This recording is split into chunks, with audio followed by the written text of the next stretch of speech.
Good morning. Kashyap IT YouTube channel में आपका स्वागत है। हम लोग बिहार बोर्ड की 10वीं कक्षाओं को पढ़ रहे हैं। इसी सीरीज में आज हम लोग प्रकाश चैप्टर जो कि फिजिक्स का एक बड़ा ही महत्वपूर्ण अध्याय है, इसको पढ़ेंगे। और अगर आपको ये वीडियो समझ में आती है तो लाइक करें, शेयर करें, अपने दोस्तों के साथ लिंक को शेयर करके उन्हें भी अधिक से अधिक जोड़ लें ताकि उनका भी फ़ायदा हो जाए। और सब्सक्राइब ज़रूर कर लें ताकि फिर नई जो वीडियो मिलेंगी आपको मिलता रहे। चलिए बिना देरी किए शुरू करते हैं। तो सबसे पहले प्रकाश क्या होता है। तो प्रकाश, चूँकि हम भौतिकी में पढ़ रहे हैं तो इसको सीधा कहेंगे कि एक भौतिक कारक है। क्या है ये? एक प्रकार का भौतिक कारक है। तो प्रकाश वह भौतिक कारक है जो हमें किसी भी वस्तु को देखने की अनुभूति प्रदान करता है ना? वह भौतिक कारक जो हमें किसी वस्तु को देखने की अनुभूति प्रदान करता है। ठीक है, वह भौतिक कारक है जो किसी वस्तु को क्या करता है? देखने की अनुभूति प्रदान करता है। ठीक है, आप प्रकाश क्या है देखिए, क्वेश्चन देके आप इसका आंसर भी साथ ही साथ लिखते चलें, वीडियो को पॉज करके साथ ही साथ इसके आप होमवर्क भी बनाते चलें। चलिए दूसरी बात करते हैं। तो प्रकाश जो हम लोग चैप्टर्स को पढ़ते हैं क्यों आवश्यक होता है, हमारे लाइफ में कहाँ कहाँ इसके यूज़ होंगे, इनको हम आगे पढ़ेंगे कि किस तरह से इनका इस्तेमाल किया जाता है और हमें ये क्यों ज़रूरी है पढ़ना। चलिए, तो प्रकाश के कुछ गुण होते हैं, देखें क्या गुण होते हैं। तो गुण की बात करें तो ध्यान देंगे, प्रकाश हमेशा सीधी रेखा में गमन करता है। कहाँ गमन करता है? सीधी रेखा में, एकदम एक समान रेखा में गमन करता है, सीधा चलता है। दूसरी बात, यह ऊर्जा का एक रूप होता है, यानी कहीं भी किसी भी स्थान पर ऊर्जा है तो प्रकाश भी एक प्रकार का ऊर्जा माना जाता है। हमें पता है कि जैसे आप सूर्य को देख लीजिए, सूर्य में आग होती है, जलता है, और जलती हुई वस्तुओं से क्या निकलता है? प्रकाश निकलता है। कोई भी जलती वस्तु है आपको प्रकाश वहाँ से मिल जाएंगी, जैसे जलते हुए दीपक, जलती हुई मोमबत्ती, जलती हुई लकड़ी, जलता हुआ सूर्य, तारे, ये सब प्रकाश के स्रोत होते हैं जहाँ से हमें प्रकाश मिलता है। तो हमने पहला गुण पढ़ा कि यह सीधी रेखा में गमन करता है, और दूसरा यह ऊर्जा का ही एक रूप होता है। किसका रूप होता है? ऊर्जा का ही एक रूप होता है। तीसरा पॉइंट कहें तो यह, इसे चलने के लिए किसी माध्यम की आवश्यकता नहीं होती। माध्यम का मतलब जैसे बिजली में करंट दौड़ाने के लिए हमें तार की आवश्यकता पड़ती है ना, तो उस धारा के लिए, उस करंट के लिए वो जो तार है वो माध्यम होता है, यानी जिसके सहारे वो चलता है। लेकिन प्रकाश को जाने के लिए किसी भी माध्यम की आवश्यकता नहीं होती, या किसी भी स्थान पर जा सकता है बिना किसी माध्यम के। तो इसका अर्थ है कि यह निर्वात में भी होगा, यानी जहाँ हवा नहीं होगी, जहाँ वायुमंडल नहीं होगा, वहाँ भी प्रकाश जाएगा तो बिल्कुल जाता है। और बल्कि यह निर्वात में इसकी जो स्पीड होती है ना, 3×10⁸ मीटर पर सेकेंड, यानी इसको कह सकते हैं 3 लाख किलोमीटर पर सेकेंड की स्पीड से जाता है निर्वात में। तो ये सवाल भी पूछा जाता है ऑब्जेक्टिव के रूप में। चौथी बात है कि इसके गुण में देखा जाए तो यह विवर्तन की घटना, किसकी घटना? विवर्तन की घटना दिखाता है। अब ये विवर्तन क्या है तो लिख लीजिए आप लोग प्रश्न कि प्रकाश का विवर्तन से आप क्या समझते हैं। तो विवर्तन क्या होता है समझिएगा, जब प्रकाश की किरणें छोटे छोटे कणों पर पड़ते हैं तो वो सीधी रेखा में गमन करने के बजाय उन छोटे कणों के किनारों पर चमकने लगते हैं, मुड़कर चमकने लगते हैं। तो प्रकाश की इसी घटना को विवर्तन कहा जाता है, प्रकाश का विवर्तन कहा जाता है। आई होप आपने समझ गया होगा।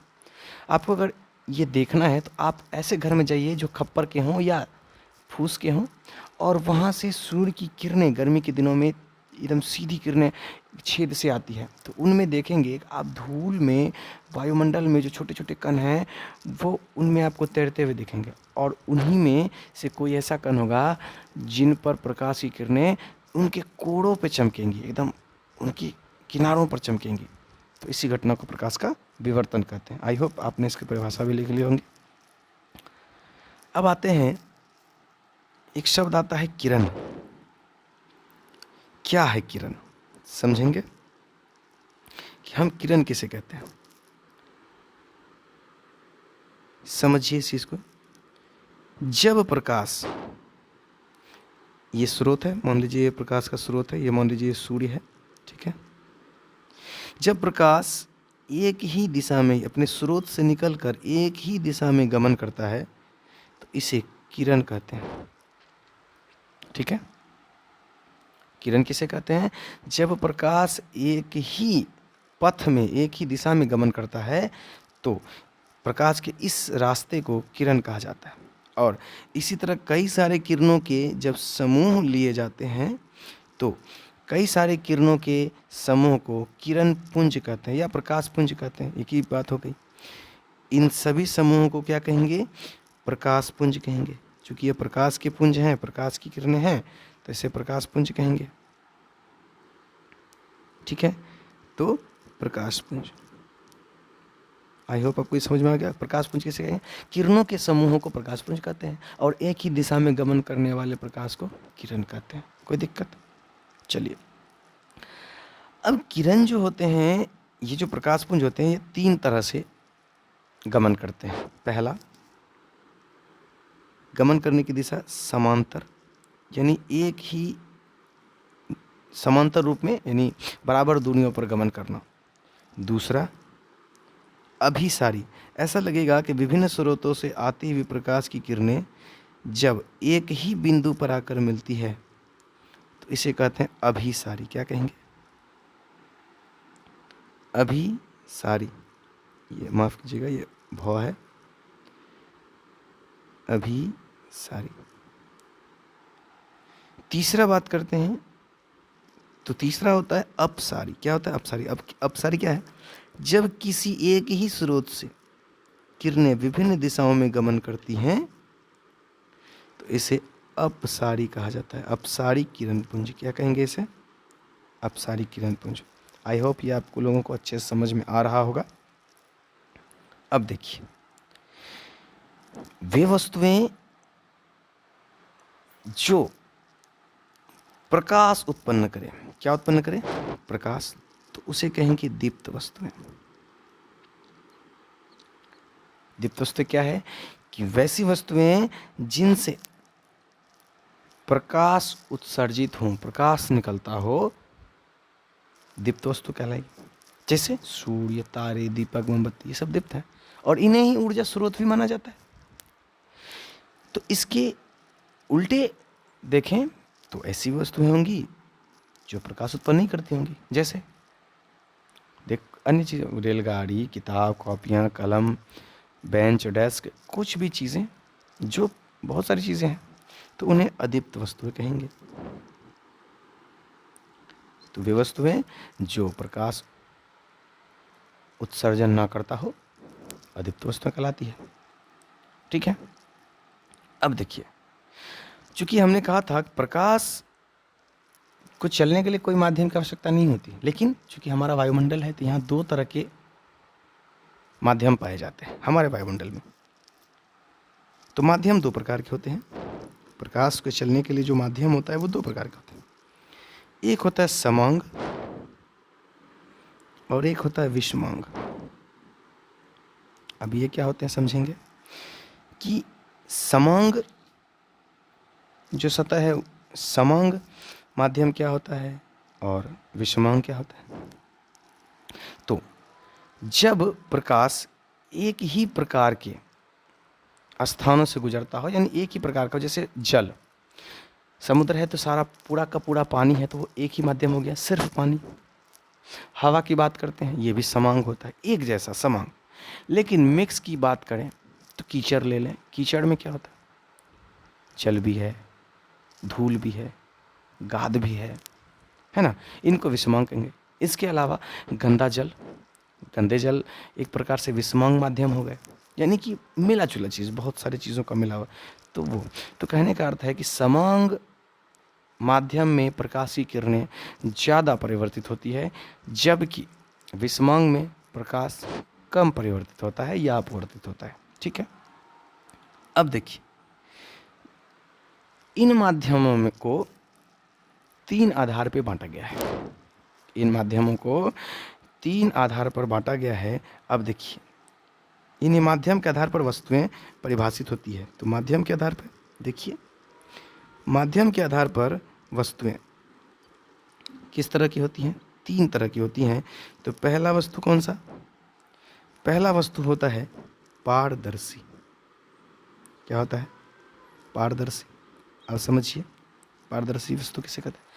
वे वस्तुएं जो अपने में से प्रकाश को पूर्णतः परावर्तित कर दे, यानी पूरी तरह से निकलने दे, उसे क्या कहेंगे? पारदर्शी। कांच, जल, ये पारदर्शी पदार्थ होते हैं। दूसरा होता है अपारदर्शी। ध्यान रखिएगा, दूसरा क्या होता है? अपारदर्शी। तो अपारदर्शी वस्तुएं किसे कहेंगे? तो वे वस्तुएं जो अपने में से प्रकाश को गुजरने नहीं देते हैं, अपारदर्शी वस्तु कहलाते हैं। जैसे लकड़ी, दीवाल, है ना, पेड़, कोई भी ऐसी वस्तुएं जिनसे प्रकाश ना गुजरता हो, वे अपारदर्शी वस्तुएं कहलाएंगी। अब तीसरा होता है पारभासी।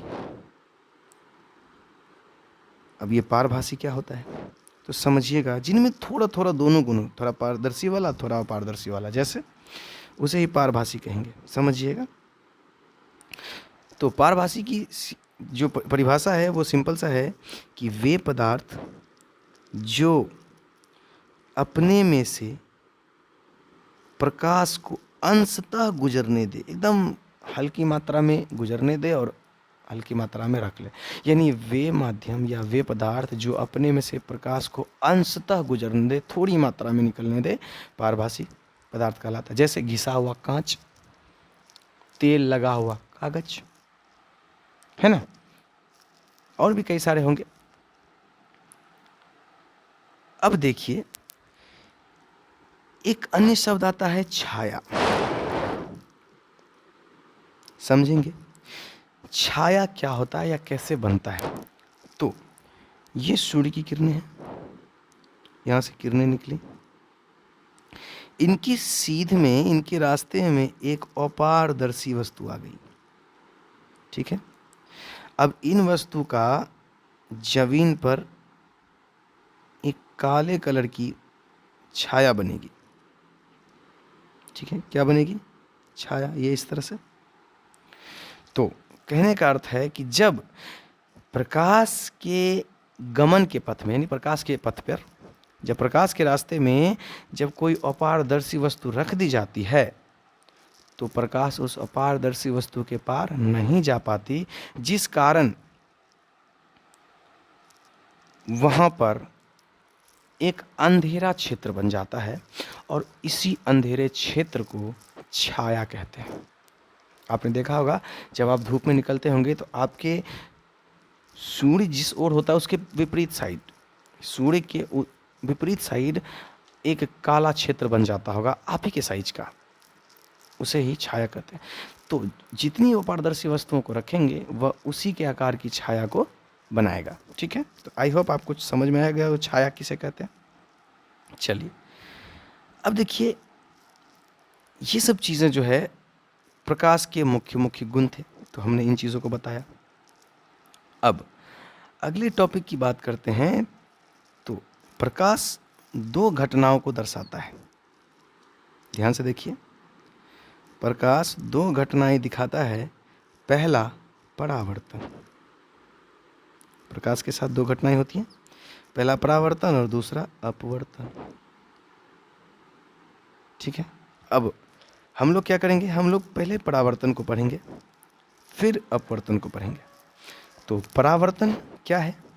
तो परावर्तन समझिए किसे कहते हैं। जब प्रकाश की किरणें किसी ऐसे वस्तुओं पर पड़ती है या ऐसे सतह पर पड़ती है जो उन प्रकाश की किरणों को वापस उसी माध्यम में भेज देता है जहां से वो आया था, तो वैसे परावर्तन करने वाले सतह को, तो प्रकाश के जो मुड़ने की घटना हुई, जैसे परावर्तक सतह पे पड़ा और मुड़कर वापस अपने ही माध्यम में लौट गया, तो इसी घटना को परावर्तन कहते हैं। और जो इस किरण को परावर्तित कर दिया, वैसे सतह को परावर्तक सतह कहते हैं।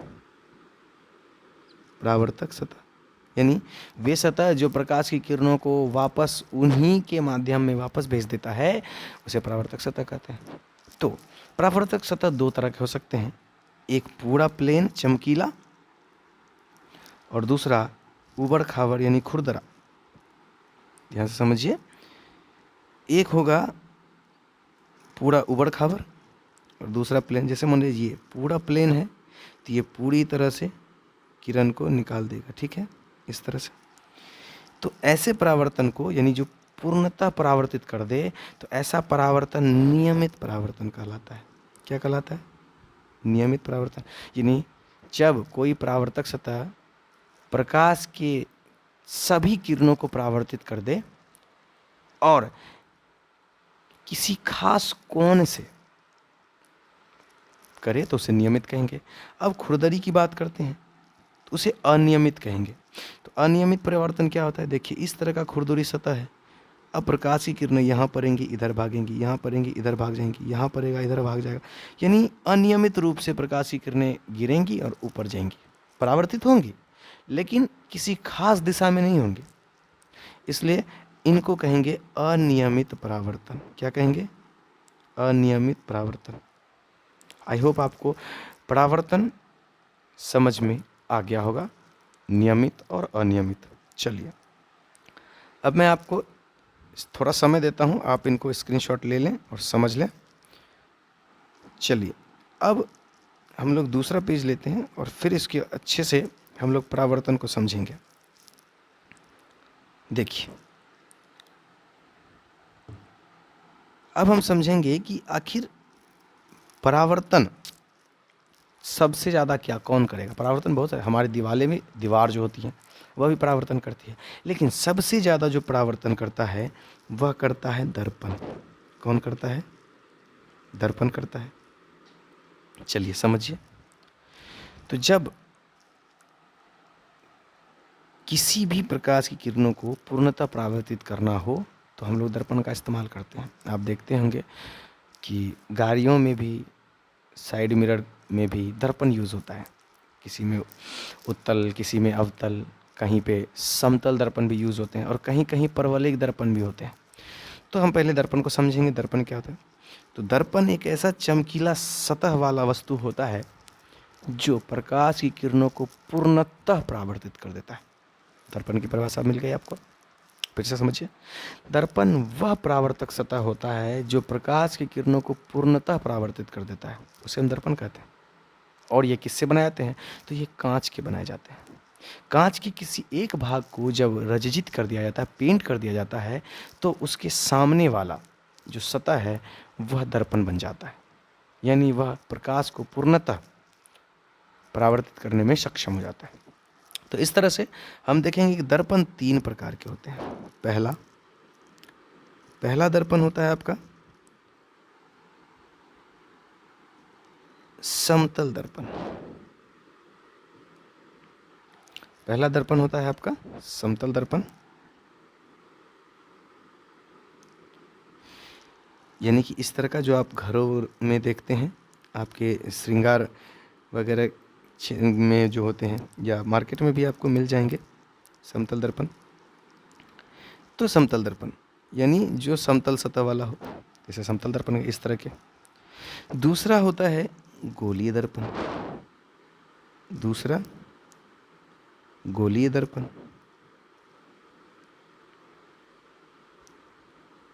यानी वे दर्पण जो किसी खोखले गोले का भाग होता है। देखिए इस तरह का दर्पण।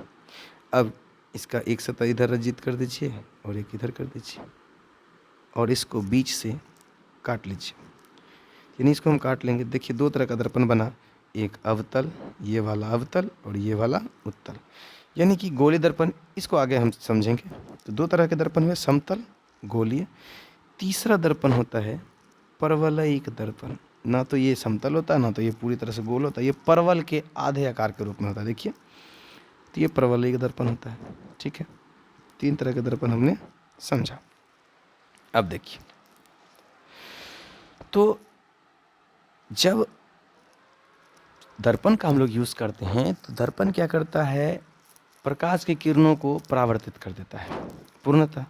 तो पूर्णतः जो परावर्तित करता है, तो परावर्तित किरणें जो होती है वह एक खास नियम के थ्रू परावर्तित होती हैं, एक खास नियम से परिवर्तित होती है वो। और इन्हीं नियम को परावर्तन का नियम कहा जाता है। इन्हीं को क्या कहा जाता है?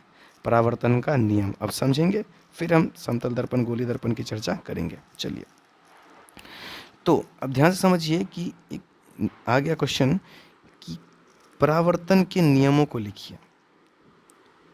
परावर्तन के नियम क्या है? तो समझिए, ये एक समतल दर्पण है। फिलहाल हम समतल दर्पण को लेंगे। तो नियम क्या कहता है कि जब किसी समतल दर्पण से कोई प्रकाश की किरणें टकरा कर वापस अपने माध्यम में वापस जाती है,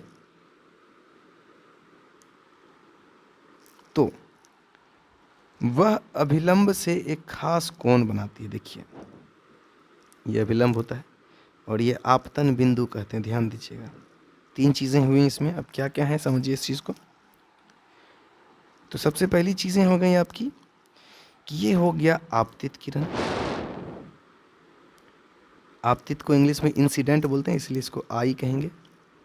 और ये परावर्तित है, तो इसको आर से डिफाइन करेंगे, रिफ्लेक्टिव, तो इसे आर से डिनोट करेंगे।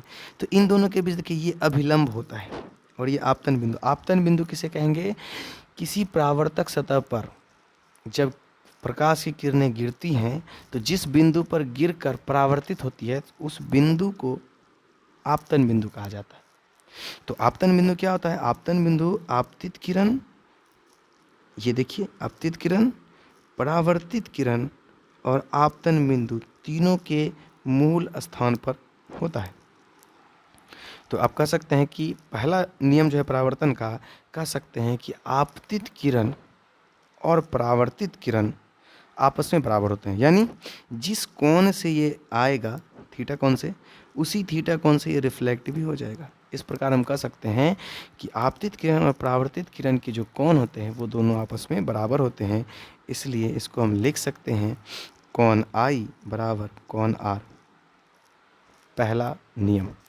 दूसरा नियम क्या कहता है?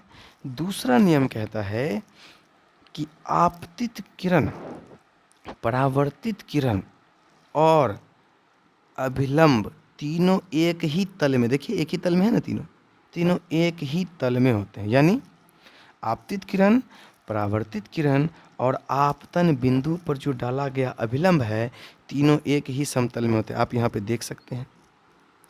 तो इस तरह से 2 नियम हो गए प्रकाश के परावर्तन के। आप इनको लिख लें, प्रकाश के परावर्तन के नियम को। अब तीसरी बात करते हैं।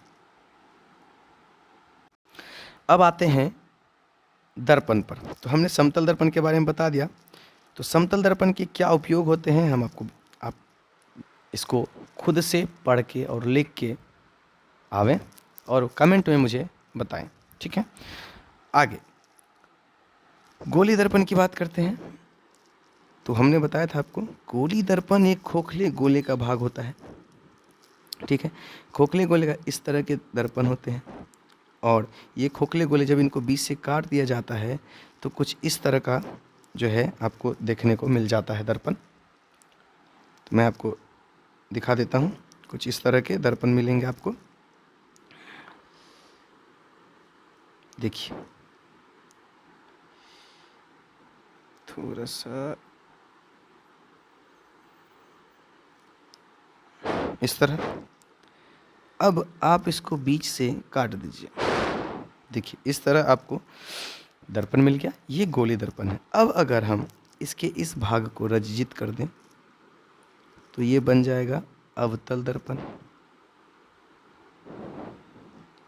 यानी वे दर्पण जिनके परावर्तक सतह धसे हों, देखिए ये वाला सतह परावर्तक सतह, ये वाला सतह ये परावर्तक सतह है। तो वे दर्पण जिनके परावर्तक सतह धसे हों उन्हें अवतल दर्पण, और वे दर्पण जिनके परावर्तक सतह उभरे हुए हों, देखिए ये परावर्तक सतह है उभरा हुआ, ये उत्तल दर्पण। ध्यान से समझिए, वे दर्पण जिनके परावर्तक सतह, जहाँ से प्रकाश की किरणें परावर्तित होंगी, वे दर्पण जो जिनके परावर्तक सतह धसे हों अवतल, वे दर्पण जिनके परावर्तक सतह उभरे हों उत्तल दर्पण कहते हैं। उभरा उसे उत्तल, और उसके बाद अवतल धसा हुआ। चलिए अब आते हैं कि आखिर गोलीय दर्पण में कौन कौन सा भाग होता है। तो हम लोग गोलीय दर्पण के भाग को लेके किसी भी दर्पण को ले लेंगे हम लोग। चलिए हम लोग लेते हैं उत्तल दर्पण को, ठीक है। हम लोगों ने उत्तल दर्पण को लिया। चलिए अब देखिए, इसमें सबसे पहले तो ये जो दर्पण है इसके बीच में कहीं केंद्र होगा। इस केंद्र को कहा जाता है वक्रता केंद्र, यानी सी, वक्रता केंद्र। और इन वक्रता केंद्र और दर्पण के आधी दूरी को, ये इसको फोकस बोला जाता है, फोकस दूरी। और इस बिंदु को फोकस बोला जाता है। और दर्पण से मुख्य फोकस के बीच की दूरी को फोकस दूरी बोला जाता है। देखिए फोकस, फोकस दूरी तो समझेंगे। दर्पण से फोकस के बीच की दूरी को फोकस दूरी कहते हैं, या दर्पण से वक्रता केंद्र के बीच के दूरी के आधे भाग को, आधी दूरी को क्या कहेंगे? फोकस दूरी कहेंगे। यानी आप कह सकते हैं कि फोकस दूरी जो होता है वह c/2 होता है, यानी वक्रता त्रिज्या की आधी होती है। ये हम आगे प्रूफ भी करेंगे सवाल में। तीसरा, ये P जहाँ पर ये बिंदु है दर्पण का बीच वाला हिस्सा, इसको ध्रुव कहते हैं, दर्पण का ध्रुव कहते हैं। अब एक शब्द अन्य आता है द्वारक, कि दर्पण का द्वारक क्या होता है। तो देखिए दर्पण की जो चौड़ाई है, इसकी जितनी भी चौड़ाई होगी इसी को क्या कहा जाएगा? द्वारक। तो दर्पण की चौड़ाई को दर्पण का द्वारक कहते हैं, ठीक है। दर्पण के बीच वाले मध्य भाग को दर्पण का ध्रुव कहते हैं। दर्पण के केंद्र से दर्पण तक के बीच की दूरी को वक्रता त्रिज्या कहा जाता है। या आप इस तरह कह सकते हैं कि गोलीय दर्पण जिस खोखले गोले का भाग होता है, उस खोखले गोले के केंद्र को, ये देखिए केंद्र है, केंद्र को क्या कहा जाएगा? वक्रता केंद्र। और वक्रता केंद्र से दर्पण के बीच की दूरी को वक्रता त्रिज्या कहेंगे। क्या कहेंगे? वक्रता त्रिज्या। तो अब दो तरह के सवाल लिखिए, वक्रता केंद्र किसे कहते हैं, वक्रता त्रिज्या किसे कहते हैं, फोकस क्या होता है, फोकस दूरी से आप क्या समझते हैं, दर्पण के द्वारक से आप क्या समझते हैं, दर्पण का ध्रुव क्या होता है। एक अन्य शब्द आता है मुख्य अक्ष या प्रधान अक्ष। तो समझिए, वैसी सीधी रेखा, वे सरल रेखा जो किसी गोलीय दर्पण के वक्रता केंद्र, फोकस दूरी, मुख्य फोकस और दर्पण के ध्रुव से होकर गुजरती है, इसे मुख्य अक्ष या प्रधान अक्ष कहा जाता है। आई होप आपको ये समझ में आ गया होगा। चलिए अब देखते हैं आगे। जब दर्पण में हम किसी वस्तु को, जब दर्पण में हम लोग प्रकाश की किरणों को परावर्तित कराते हैं तो इनसे हमें प्रतिबिंब प्राप्त होता है। वस्तु को रखेंगे तो प्रतिबिंब मिलेगा ही, जिसे हम लोग छाया बोलते थे। अब इसे प्रतिबिंब, चूंकि दर्पण पूरी तरह से परावर्तित करेगा तो इससे हमें प्रतिबिंब प्राप्त होता है, ठीक है। तो प्रतिबिंब की बात करेंगे अगली वीडियो में। आज के लिए इतना ही, धन्यवाद। आई होप आपको ये पसंद आया होगा। पसंद आए तो लाइक करें, सब्सक्राइब करें और दूसरों को शेयर भी करें। और जितनी भी चीज़ें मैंने आपको इसमें बताया आप उन्हें कंप्लीट कर लें। धन्यवाद।